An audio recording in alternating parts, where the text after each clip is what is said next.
So I think if companies could look at what resources they have and really examine those resources in the context of inclusion, it doesn't have to be about money, you know. But if you have got a little bit of money, then look at what you can do with that money to make a difference and co-produce that.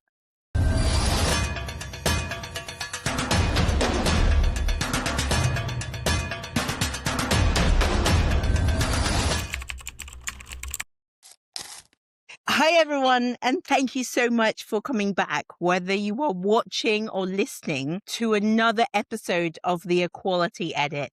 Today, I'm joined by an old friend of mine, Berni Vincent. So Berni and I met, I think we were talking about this a little while ago, probably about 20 years ago, and that's kind of giving away my age, in Hampshire, when I first entered the realm of disability rights and equality. We're going to talk about that a lot later, but Berni mentored me and kind of gave me my grounding in disability rights. And so when I started the Equality Edit, she was one of the very first people I reached out to and said, "Oh my God, I really need to talk to you on this podcast." So it was really exciting that you're here today, Berni. Thank you very much. Cool, thank you. Thank you for that lovely introduction. Wow, I can't believe it was 20 years ago. Wow, time just flies. It really does, doesn't it? Yeah. So just to begin, a couple of short introduction to me. So these days I'm retired. I'm a disabled person. I'm a wheelchair user. I've been disabled since birth. I'm proud to be a disabled person. And I'm more recently identified with being neurodivergent, and that's a significant barrier for me, especially these days, because when I was working, I had I had some great support from some great people, and I don't have that support so much today, but I kind of wriggle around it and get by. So today I'm going to talk about my experience of working in the disability movement, my experience of working in a user-led organisation, and not just during the time that I've known Essie, but the early years as well. And I'm going to give some reflections on where I think we are today. And these are my views. I mean, they do touch on the collective, but I want to be clear in saying these are my views. And so I'm going to talk about the past, talk about the middle bit, and talk about the present, and maybe a little bit on the future. But just to say also that these days I'm also an artist. I'm an ambassador for a wonderful organisation called Outside In, who have supported me to start to develop an art practice. And I was very successful in having a piece of art displayed, I suppose, in Sotheby's, which most people would know maybe that it's quite prestigious. It's really cool. Was it Christie's or Sotheby's? Sorry, I always get those mixed up, so maybe that's something that we can address in a minute. But yeah, it was Christie's. Thank you. That's Yeah, right. it was Christie's. Apparently I wasn't the only one on the day either. No, I did it too. So I rocked up with my friend to Sotheby's. I'm like, "Oh, we made it. Brilliant. I'm so excited." And I said, "Oh, hi." And the security guard was like, do you mean Christie's?" I was like, "No, no. Do you think I'm stupid? I mean Sotheby's." So we walked in and of What was course the it was stupid? Christie's. And Yeah. so we were like, "Oh, let's just have a drink here." So Yeah. actually I went back a couple of days later to Christie's and on my own, and I'm glad I did because I think I was there for literally 2 Beautiful. hours, just in those 2 rooms looking at the amazing installations, and the art from people. It was incredible, but I know we're going on to talk about that in a minute. Yeah. I want to kind of, if I can, kind of just go back to your beginning, your introduction. So you said you're proud of being a disabled person. So am I, but can you just, because I think some of our listeners will be thinking, "Well, what do you mean?" So can you just kind of talk about that a little bit? I think the proud to be disabled person is very much developed because of my journey in meeting other activists and meeting other right on disabled people. Because to put it into context, I was born in 1950s so some of the things that disabled people have now to support them, but also a higher recognition of inclusion, which isn't perfect, but is better than it was, wasn't around in my day. So my childhood and I suppose my teenage years, I didn't want to identify as a disabled person. I didn't want to be a disabled person. It was a negative thing. Because I was excluded from the mainstream, very much excluded from the mainstream. I mean, I went to a special school, and there are some good special schools, but mine was not good. It was very focused on therapy, so I wasn't offered the same opportunities as other people did. Wasn't offered the same opportunities as my brothers and sisters. And I couldn't understand that they were going off to mainstream school and I couldn't. And I knew, that I had an inquiring mind and all of that kind of stuff. So I was just isolated and I was just alone. And I think as a child and a young adult, adolescence is tough enough, but growing up in London, which was cool, but I think I was isolated, I was lonely, I was angry, I was confused. So, and this in my mind was all down to my impairment. But of course, as I went along, as my journey developed and I met other people, right on people that helped me to understand that my disability wasn't, my medical condition wasn't the problem. The barriers that society presents to me, getting in my way, the attitudes, education, I suppose at that time they were huge barriers to me, and transport at that time.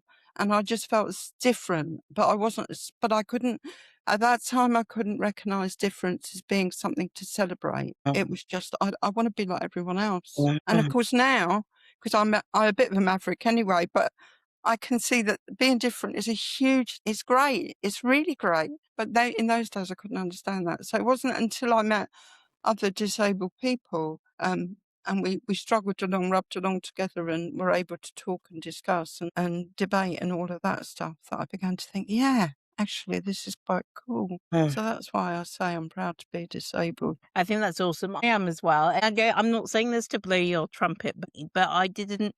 It was when I met you and Robert Droy, who was on my last podcast, part of me that I started to become proud of my disability. And as I'm saying, not my disability, but proud to be a disabled person. And as I said, I'm not saying it to blow your trumpet, but kind of being around. I think that's the first time I'd been around truly empowered disabled people who were like, "Well, fuck it. It's your fault that I can't get through the door, so I'm gonna crash Yeah, through the middle of it, yeah, and that is not my responsibility." And yeah, that's also, that was really awesome to me. And even now when I'm delivering training, I don't mention you two by name, but I talk about kind of that journey to my own empowerment, through meeting other people who were living it already. yeah. Thank you. That's a really cool thing to say. But you see that's so interesting because that was so my experience. You didn't feel it until you met Robert and I. I didn't feel it until I met these other people. It doesn't matter now in the context of how I talk about disabled people collectively and around the social model. It doesn't matter. But in those days, one was in a wheelchair, so I could see it, Mhm. see that this person was disabled, and the other person, I think she walked with a stick, and they were both really cool and philosophical and interested in and exploring ideas and challenging and all of that stuff.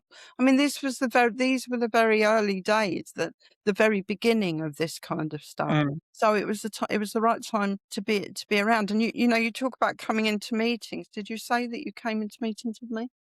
Yeah, yeah, I met you in a co-production panel. Yeah, well, you see, it's very interesting because to mirroring that, my experience was very similar because, as I said, I was angry, I was confused, all the rest that I've just explained. And they said, come along to a meeting. And I thought, no, who's going to be at this meeting? They said, other disabled people. And I was like, no, not a chance. I don't want to go. And then somebody, I think it might have been a social worker, she drew alongside me and said, you'd be really good, please come. I said, who's going to be there apart from these other disabled people? Head of the council was going to be there, Bernie, and we want to start making some changes. So I went along to this meeting, and this is where these two women were that I've just explained. And they didn't say much. They were really welcoming.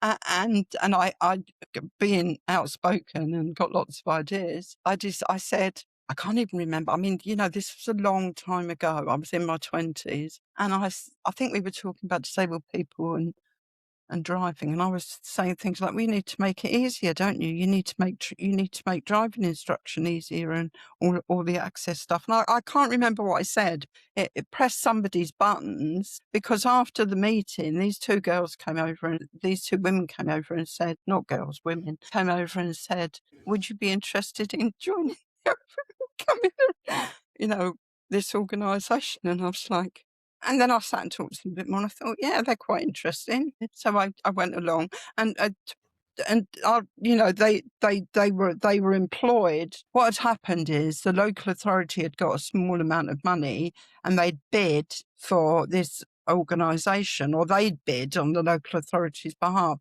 And I was going into a room, and it was like a room cupboard. It was tiny. Wow. Tiny, as tiny as you can imagine, just about get your wheelchair in there. And one desk, one phone, and that was all that it had in there.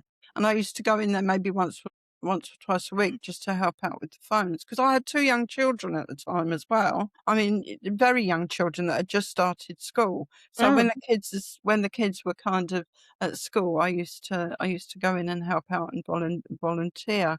And then they asked me to go to a meeting. They said, we're going to have one of the first or second management committees.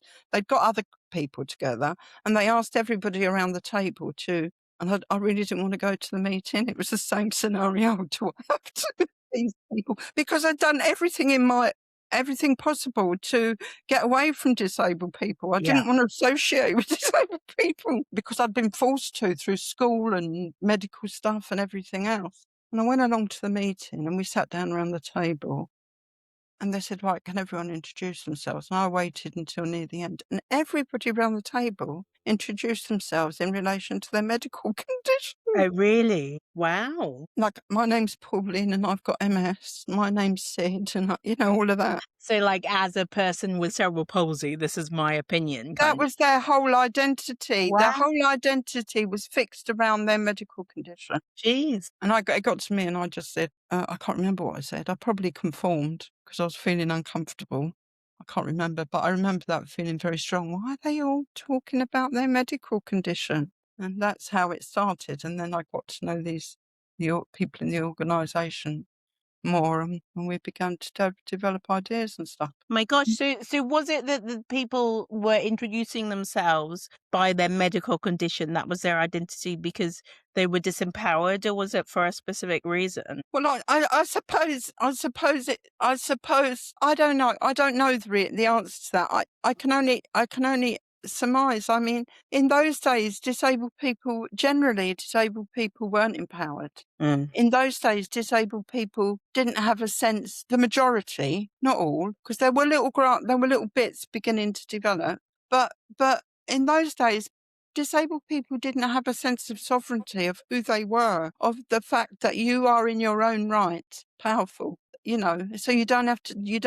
And I was in a similar place. To be fair, I didn't know that I was powerful in my own right, but I knew I wanted something better. But I think we, in some ways, I always wonder whether we're in the echo chamber, and that we think that we're really kind of enlightened as a society. I mean, obviously we know what's going on in the world, but we think we're really enlightened as a society. But is it that we are around people who are empowered? So I was in a meeting this morning where I do say I'm a disabled person because it's wrapped up in what I do for work. I run Celebrating Disability, which is a user-led organization, and I'm really proud that it's a user-led organization, and we only hire disabled people, and we're a disabled persons organization. So it's very important that I mention that I'm a disabled person. But somebody said, "Oh, I should introduce you to blah, blah, blah. She's wheelchair bound." And obviously that's not what the person thinks about themselves,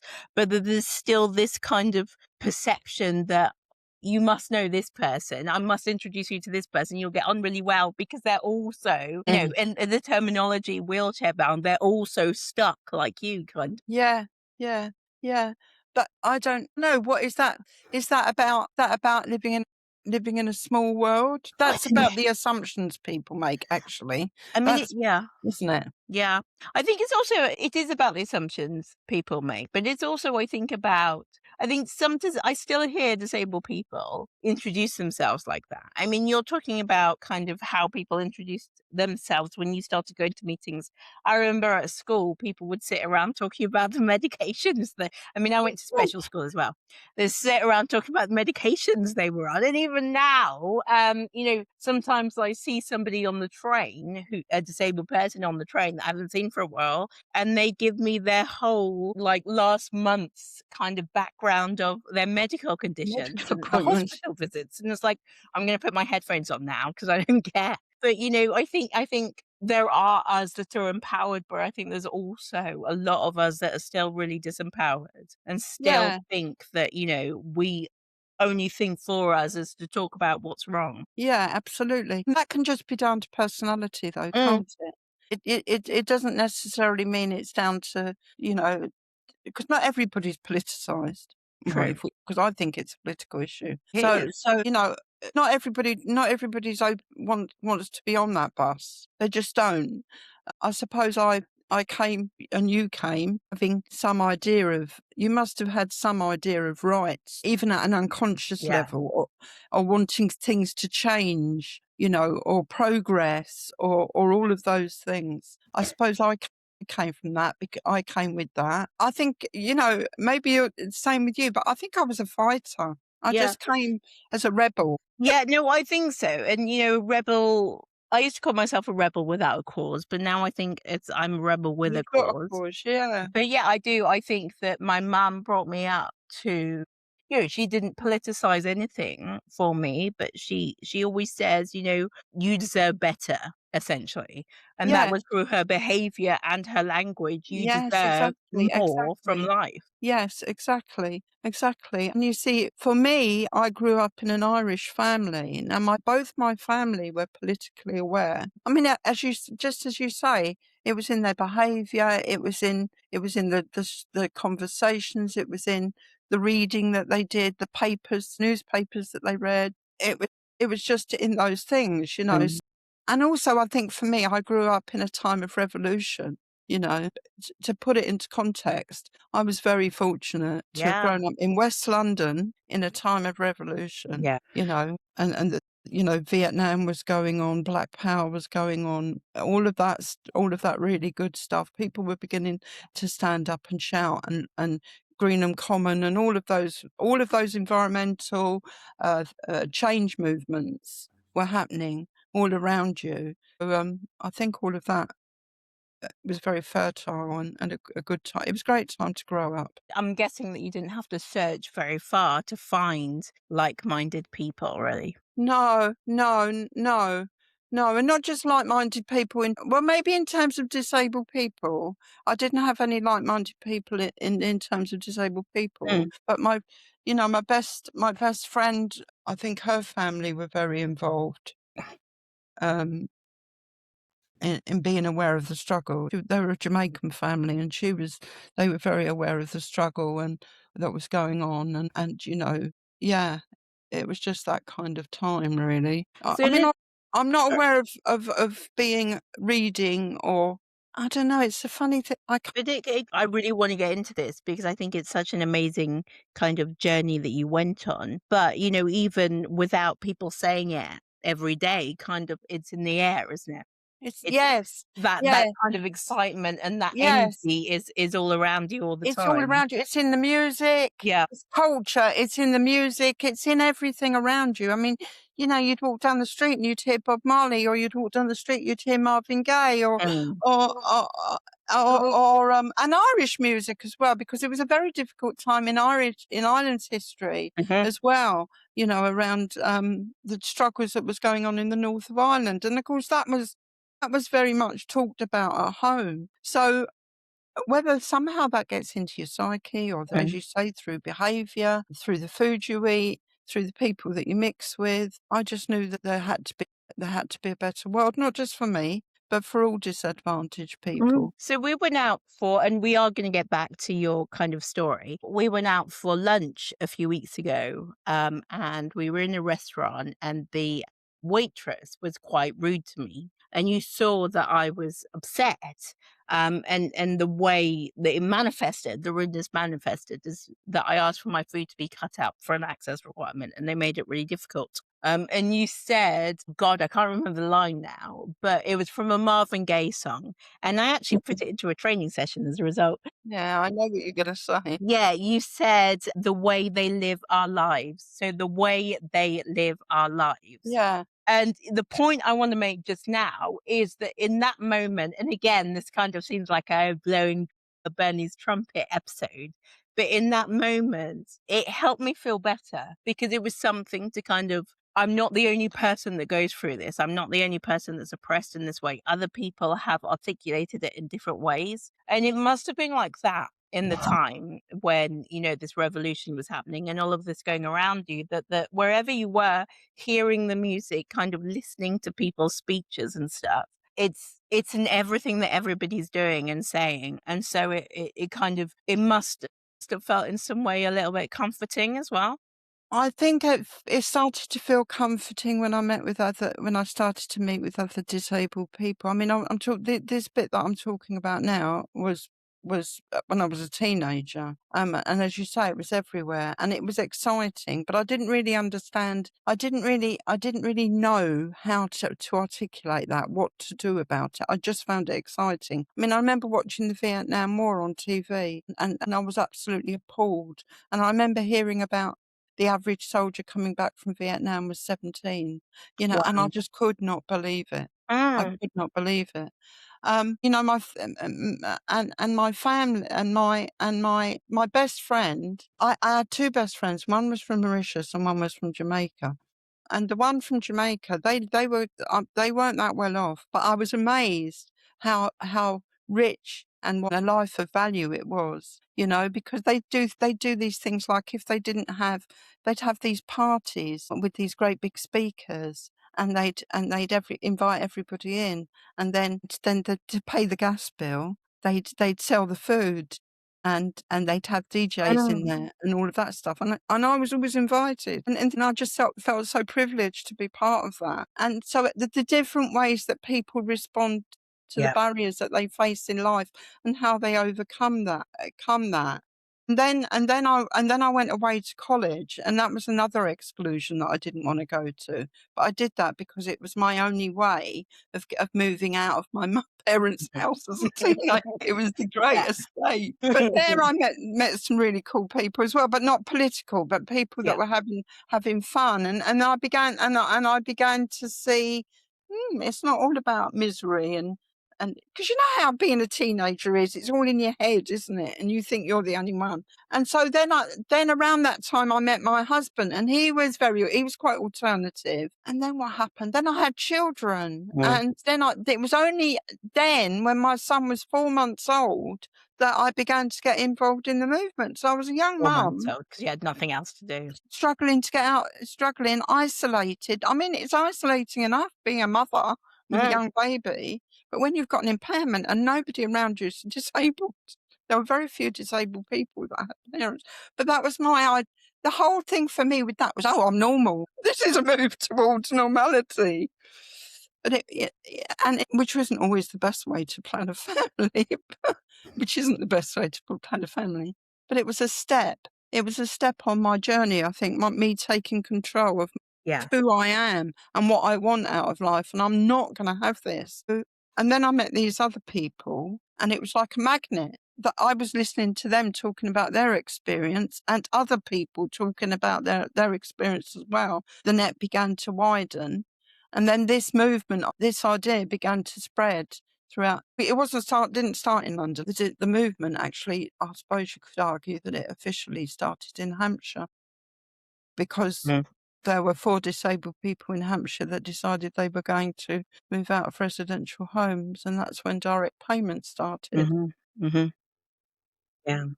So tell us about your experience and how you got involved in the movement, or how you were involved in the movement, because I know that you were involved in some really, you know, prevalent and important things that still Yeah. impact the way that disabled people are able to live their lives today. Today, yeah. I mean, it wasn't just me. What I'd say I is know that.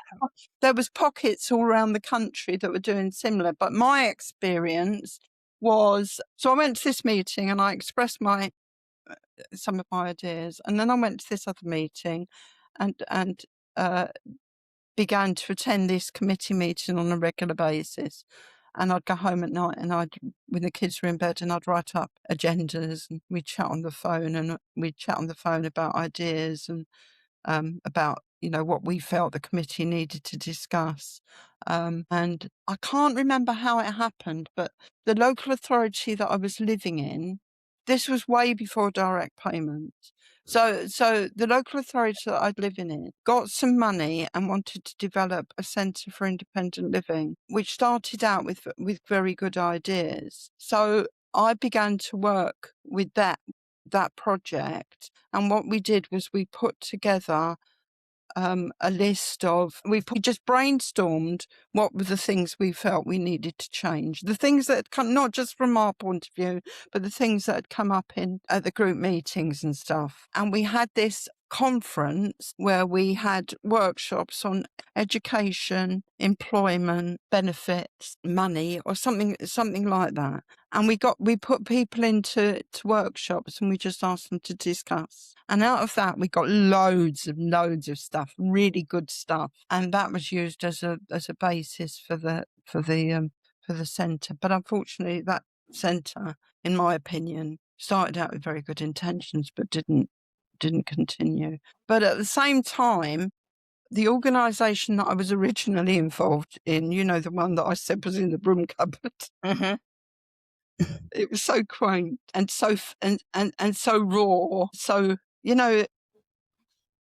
these things don't happen in big conference rooms. They happen in small conversations in the corridor or this kind of stuff. So that I think they must have only had temporary funding. So that went. But another organisation called, another organisation of disabled people started in the local authority. And I was a volunteer and I was involved in that as well.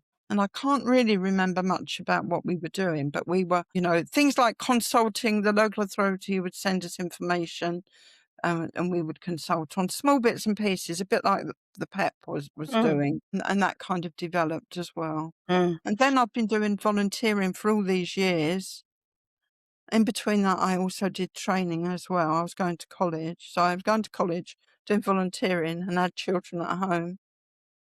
Wow. And then I moved. I applied for a job in that local authority, and I got the job. And then I worked it was for an NHS trust, and I stayed there for maybe 5 years, and then I got another job, and that was the beginning of my professional career. And then and then I'd moved out of London and moved down to Dorset, where I live now. And for a long time, I worked for Southampton Centre for Independent Living, which was a fantastic experience. And I met some really wonderful people and learned a lot. But between going to Southampton Centre for Independent Living, I was managing a day centre because I was thinking I could change the world, on my own. But that became a bit. I did do some good stuff, but that was, you can't change the world on your own. So it wasn't. I had to be flexible and adjust. But when I came to Southampton, by that time I'd developed a small consultancy of my own, as well as working, as well as going to college.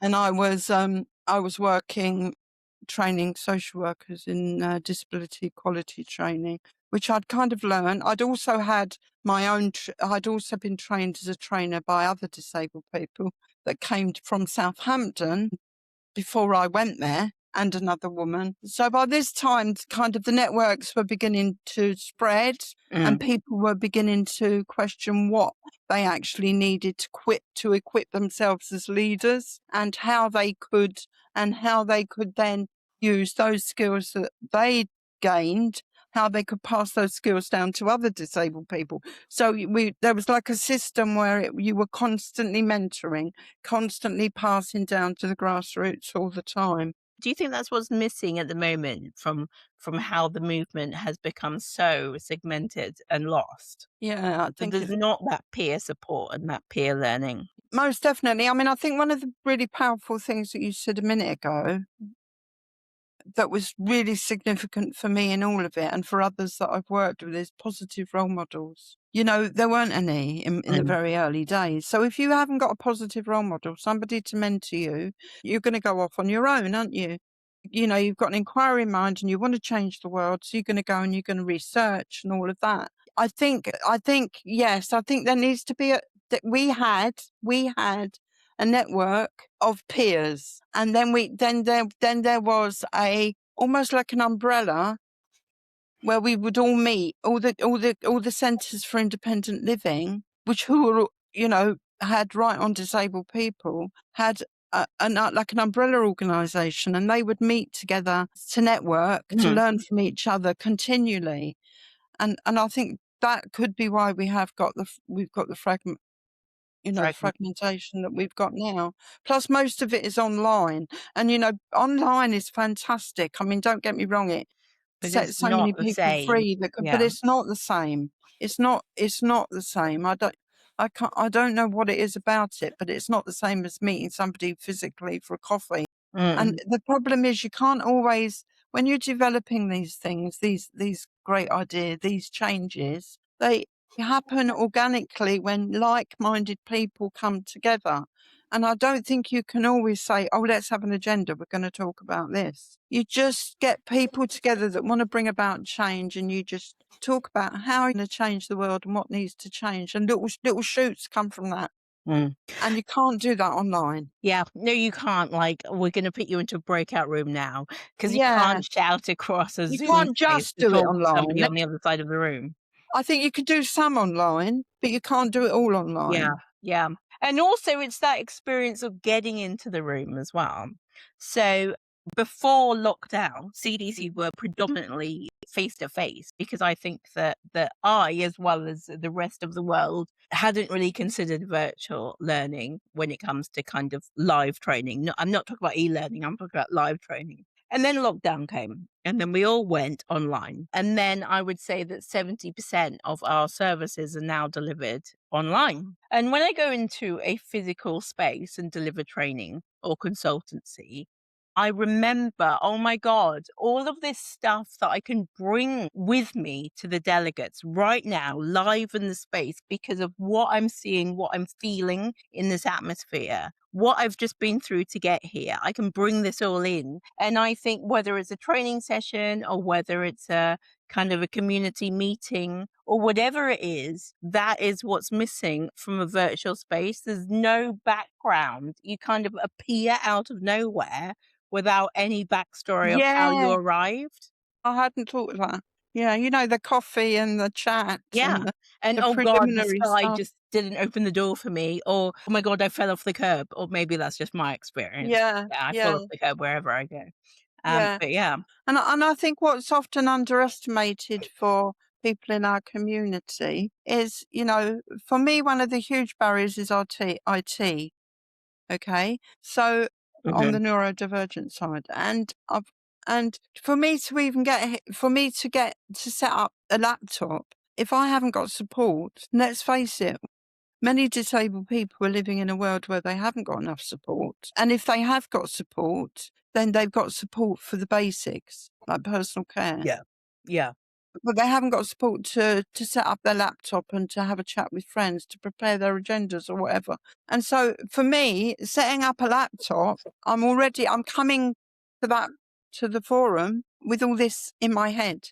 And I've got to bring that down Yeah.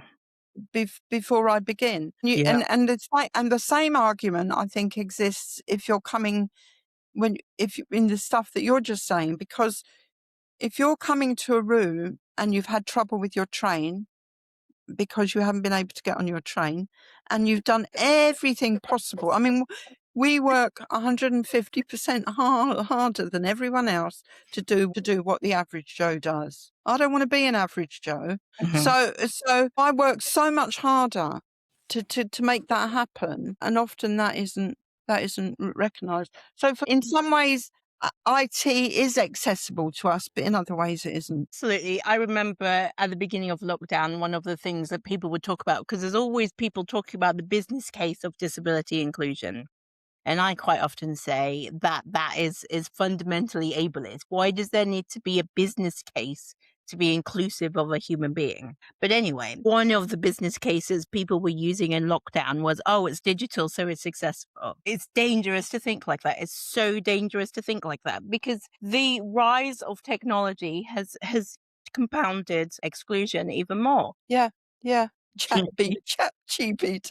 In some ways, it's a great help for me, but in other ways, it's an absolute. It's a huge barrier, a huge barrier. And if I haven't got the support to work that through, then I'm going to leave. I'm going to, that's just more overwhelm. I don't want to just focus on me. Let's just say people like me. Yeah. As you say, it's a huge assumption to think, well, if this person needs support with admin, let's just give them fund them to pay for ChatGPT every month. Well, no. And that's not saying that we're not saying that these technologies aren't helpful, but they're not helpful in isolation. You can't just, as you're saying, you can't just give somebody the tool and say, off you go. It's about helping people, saying the difference. I remember a blind person telling me a story about a reasonable adjustment. So he'd requested, and the company had done a really good job at reaching out to him and saying, are there any access requirements that you have? Can we talk about reasonable adjustments for your first day? And he said, oh, I need screen reader software to be able to use the computers. And so he arrived at work on his first day to find a package in a box on his desk. Yeah. So it's so important, that the technology is great, but only if it's helped to be implemented in the right way. Wow. The way they live our life. I know. That's all I'm going to say. It was a bit incredible. And I use that example again in training sessions because I think it's a really tangible example of you have to think it through from beginning all the way to end. Yeah. And it's about, we know companies are under, money's tight and resources are tight. But so often these things are just about how we can connect to another human being. Just allow yourself to be vulnerable just for a little while and put yourself in that person's shoes. Don't, and think, how can I help? What's going to make this person's day just a little bit easier? Well, that's what it is, really, isn't it? That's all it is. How can I make this person's day a bit easier? And actually, if I offer and they say no, it's not a rejection to me. It's just, that person is able to do it themselves. And equally, that applies to us as well. Because, we mustn't, everybody can contribute. It just makes the world go round. It's not always about the great expression. Sometimes it's about something gentle, Just something a simple. general connection. I think it was a few years I heard Mick Scarlett talking, and he's a disability activist as well, about pre-DDA, so pre-Disability Discrimination Act, and then post-Equality Act 2010. Yeah. And what he was saying is pre-1995, when the DDA, the Disability Discrimination Act, came into place, things weren't perfect, but it felt a lot more inclusive from his perspective, because he would rock up at, let's say, a club, and there'd be 3 steps to get into the club. And the security guards would say, okay, come on, we'll lift your wheelchair and we'll help you in the club. And now you rock up and I actually remember that, not the same club, but me and my friend Lorna, when we were at drama school, used to go to this club called the Flute and Firkin, and it had 4 steps up, and we just rocked up, and the bouncers were like, not you again, but in like a really friendly way, and carry us in our electric wheelchairs up the stairs, and then guard me while I was adamant that I was going to dance on the table. And there was no, you can't do that. That's dangerous. Yeah.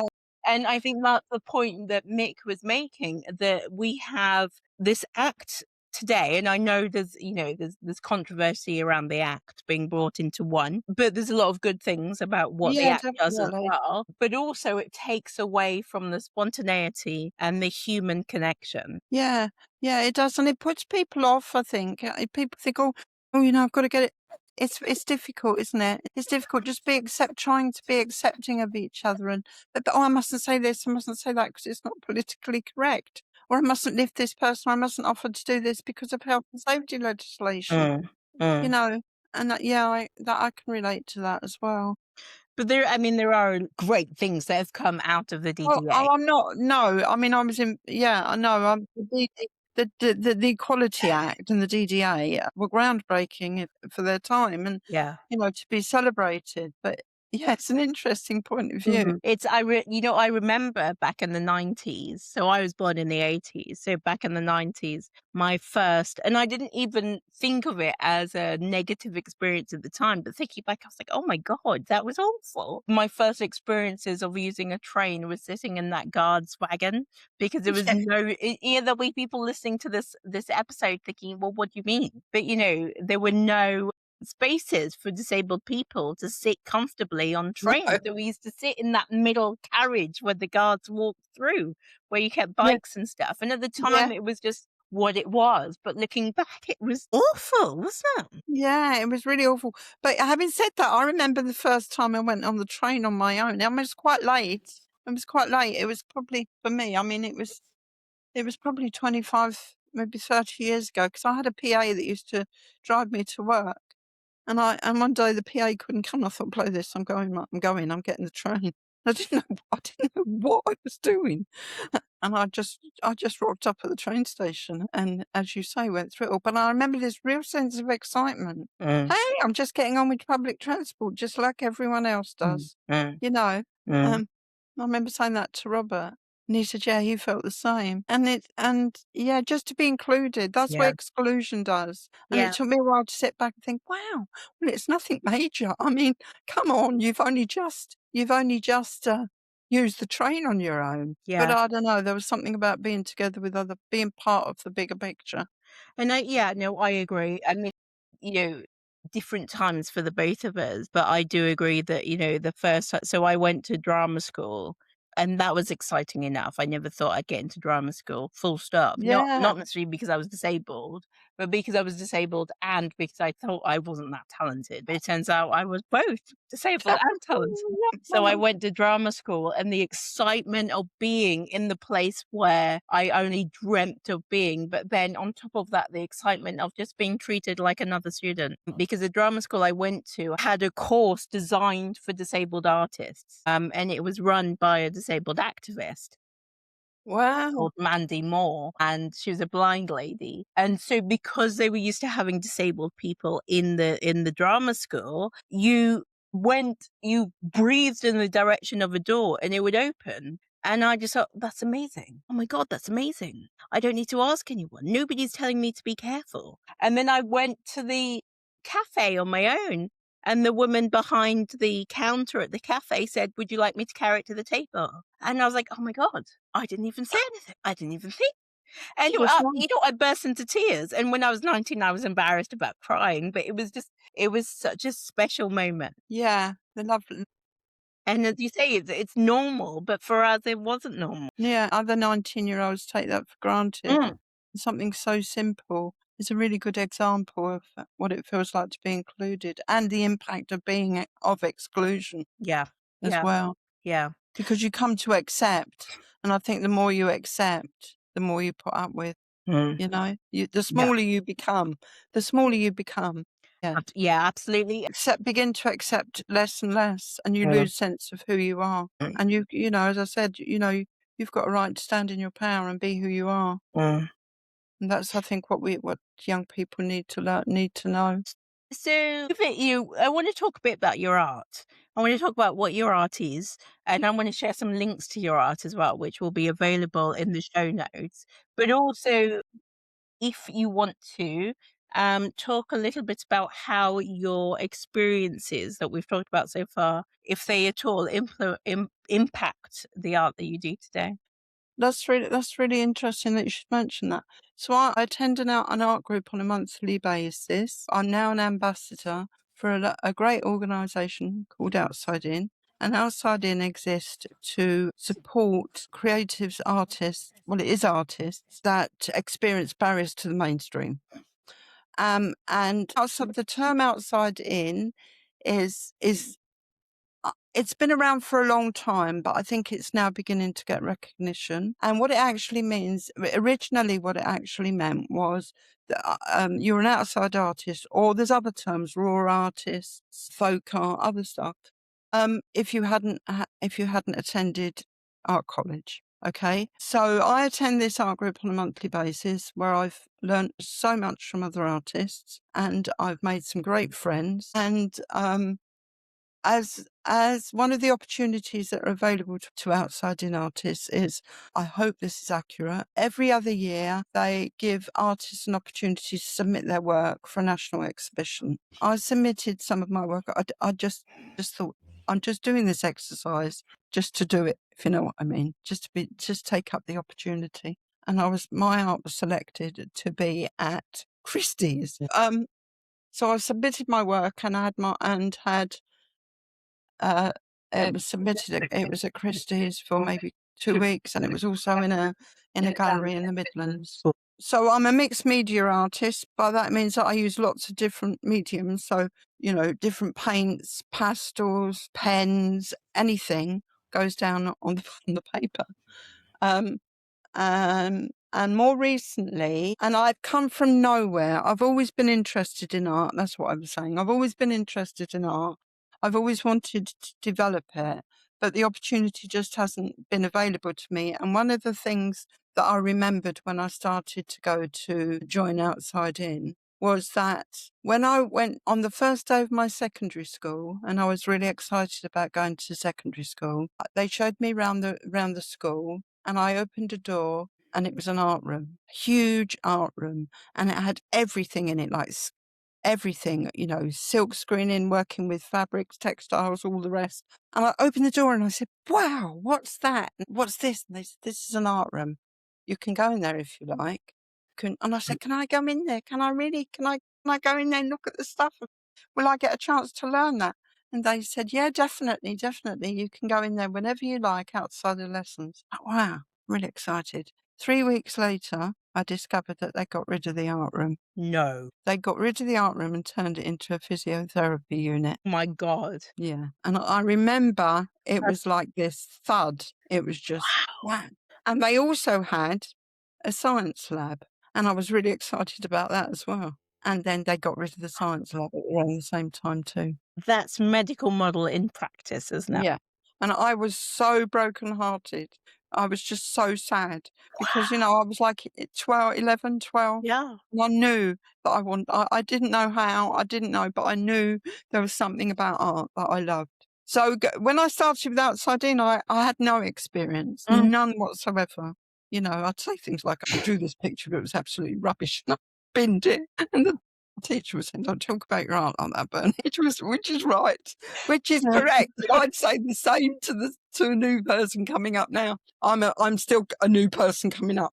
Yeah, so I do mixed media art, but more recently I've done something yesterday, and it's all very abstract what I do. And I thought, I'm going to. I've been thinking throughout this whole process. I want to try and find a way of representing my experience as a disabled person in my art, and it's just starting to. I think there's very small beginnings, but I don't want to say too much about that in case it doesn't happen.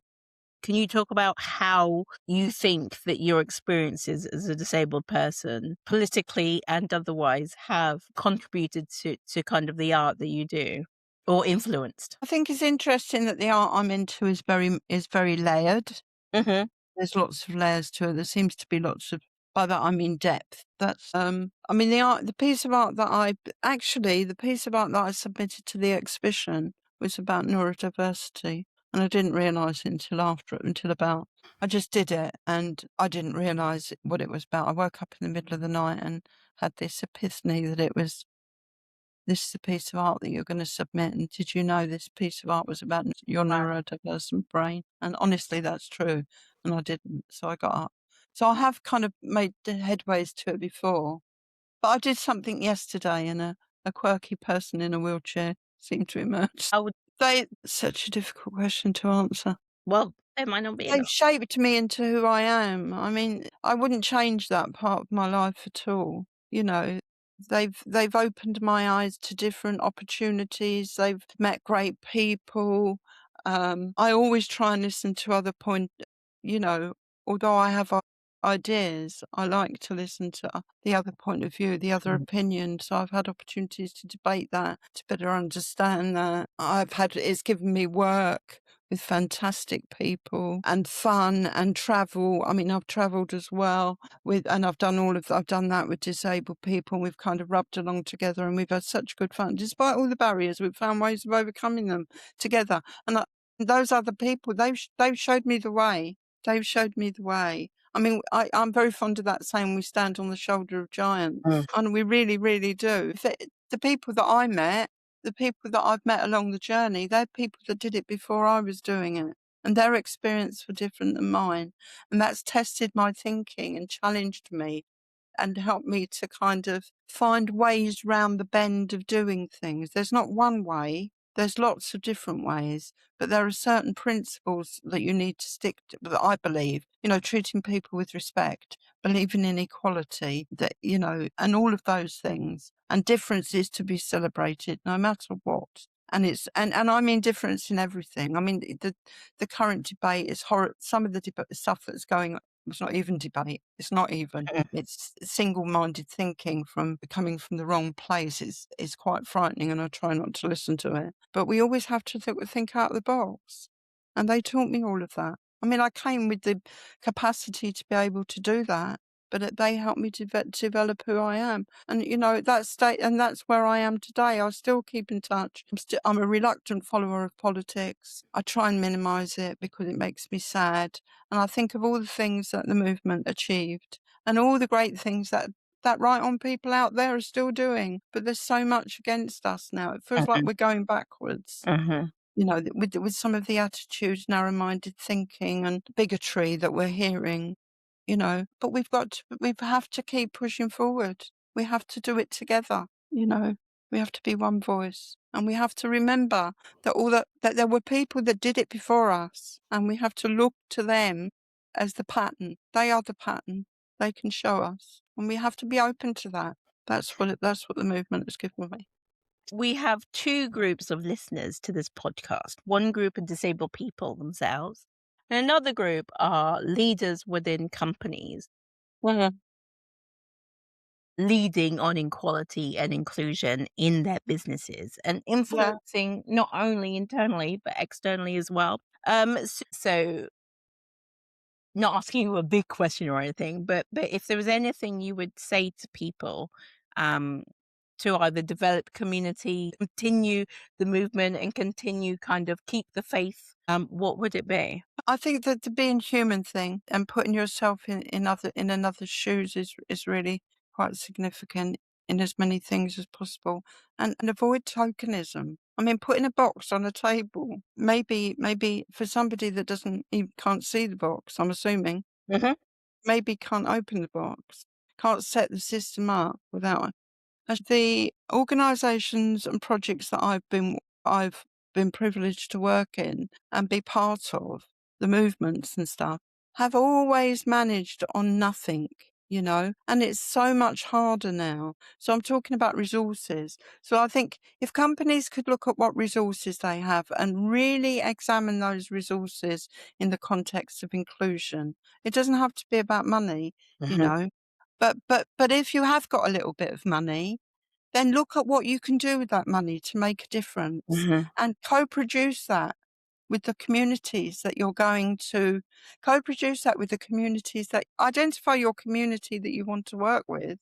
Is it disabled people or whatever? I mean, I'm talking about disabled people, but if it's disabled people, be broad in your thinking. Do not just get into this thing of disabled people are just wheelchair users. It's not only about disabled people that have obvious impairments that you can see. What about people with mental health impairments? What about people with visual impairments?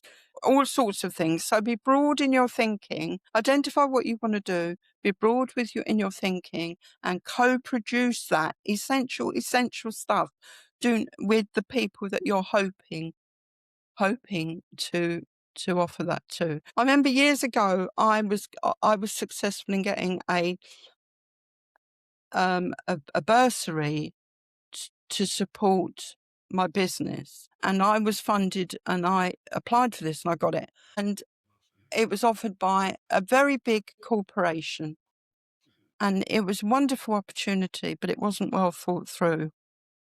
And it wasn't because it wasn't co-produced with the people that you're offering that to. So that's that would be my first one. So if you've got a little bit of money, think about what you can do and think about who you're going to do it with, but co-produce it. And the second one I would do whenever, always put yourself in another person's shoes. Be human. Don't be frightened to allow yourself to be vulnerable. Because we live in a vulnerable world all the time. I feel vulnerable when I can't get on the train. I think I've been with you and you can't get on the train and you've done everything you can to book that train and organise yourself. And that takes us far more time than it does everybody else. So just remember things like that. Because if you're real as a person, then you're going to make good connections with others. That's why. Brilliant. I have nothing to add. Is there we're coming to the end of our episode Yeah. today. Is there anything else you would like to share? No, I think I've covered most things. I can't think of anything else. It's been nice to talk about my art. Thank you, because that's really where I'm at these days. Anybody can join Outside In. It's open and it's free to join if you're an artist, just a person who wants to move forward with your art. Or anybody from any of these marginalised communities. Yeah, it's not. It's for people that experience disadvantaged communities. So it could be carers as well. It could be substance misuse. It can be any of those groups. So yeah, thanks for pointing that out. Amazing. Thank you so much, Berni. We will put a link to Berni's art. Can I put a link to the art and people access your art online? Yeah, they can look at my platform. Okay. Yeah.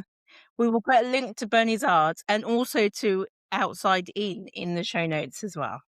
Yeah, and I'll just say that my platform is work in progress. Okay, sure. Yeah. Just want to say thank you so much for coming along to talk to me today on the Equality Edit. I've really enjoyed this conversation. Yeah, thank you. Thanks everybody for tuning in, watching or listening or however. So if you would like to get in touch and tell us what you think, please add it into the comments and we will read it. And we look forward to seeing you again for another episode really soon. Bye everyone. If you're watching on YouTube, don't forget to like, subscribe and press the notification button so you don't miss anything. If you're watching on Spotify, give us a 5-star rating.